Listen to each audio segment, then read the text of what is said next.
हाय जय Mahakal. Welcome back to my YouTube channel Manisha की life style and रसोई। कैसे हैं आप सब लोग? आई होप कि अच्छे होंगे, खुश होंगे, स्वस्थ होंगे और एकदम ठीक होंगे। मैं भी ठीक ठाक हूँ। और ये ब्लॉग है सैटरडे का। तो यहाँ दिल्ली में इतना ज़्यादा गर्मी पड़ रही है, मतलब 48 से 50 डिग्री टेम्परेचर आ रहा है और उसमें लाइट भी चले जा रही है। दिल्ली जैसी जगह पर मतलब लाइट 8-8 घंटा, दिन को 4 घंटा, रात को भी 4 घंटा। तो फिर बहुत ज़्यादा परेशानी होता है और गर्मी तो बहुत ज़्यादा है ही यहाँ।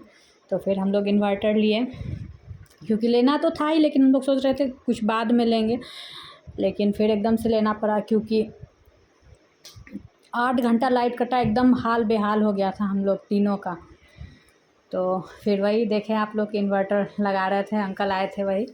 और यहाँ ये फिर शाम का है, शाम के समय कुछ ग्रॉसरी आइटम आया था ऑनलाइन।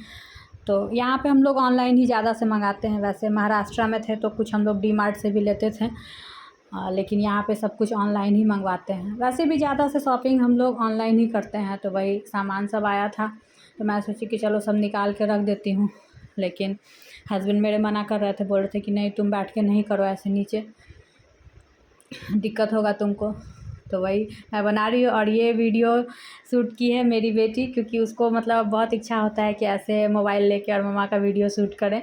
तो मैं बगल में ट्राइपॉड रखी हुई हूँ, लेकिन वो ही शूट कर रही है। वही ये ग्रॉसरी का आइटम है और कुछ ऐसे स्नैक्स ये सब, तो वही सब आया था। तो फिर मैं निकाल के ऐसे बस रख दी और हस्बैंड मेरे गुस्सा हो रहे थे कि नहीं तुम उठो, तुमको नहीं करना है। और उसके बाद फिर मैं ये सब करने से पहले ही मैं आटा गूँथ के रख ली थी रोटी बनाने के लिए, क्योंकि पहले थोड़ा आटा गूँथ के रख लो तो फिर उसका रोटी अच्छा बनता है, सॉफ्ट हो जाता है। तो और फिर काम वाली काम करके चले गई थी, तो उसके बाद मैं सारा बर्तन सब सेट कर रही थी। और इतना ज़्यादा गर्मी और फिर तबीयत भी सही नहीं है, तो इस वजह से मैं बहुत जल्दी थक जाती हूँ, बहुत जल्दी। मतलब वॉइस ओवर में भी आप लोग को आवाज़ से लगता होगा कि मैं बोलती हूँ तो हाफ जाती हूँ। और यहाँ देखिए, जब भी आटा का कोई भी काम करिए, जैसे आटा गूँथिएगा बस मेरी बाबू एकदम से आ जाएगी कि मम्मा मुझे भी आटा चाहिए, मुझे भी आटा चाहिए।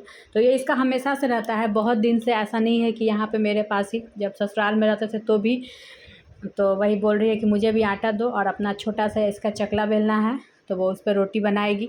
तो मैं इसको बोल रही हूँ कि तुम जाओ उधर, तुम क्यों गर्मी में किचन में हो। यहाँ देखिए वो आटा ले लिए, सूखा आटा, और लेके चले गई है।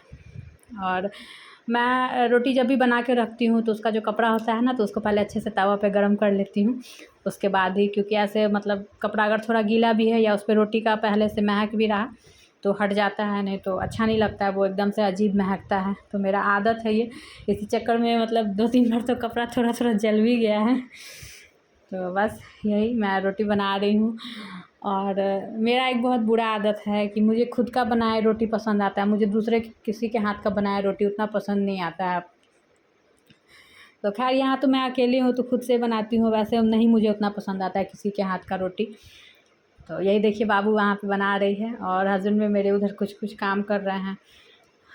और पहले मैं रोज़ चकला और बेलना नहीं धोती थी, 1-2 दिन पे धोती थी। तो मेरी जेठानी मुझे जब मैं दिल्ली आई तो बताई कि नहीं उसको रोज़ धोना चाहिए जब भी रोटी बनाओ उसके बाद। तो आपसे मैं मतलब जब भी बनाती हूँ सुबह शाम जब भी, तो लगे हाथ धो ही देती हूँ उसको।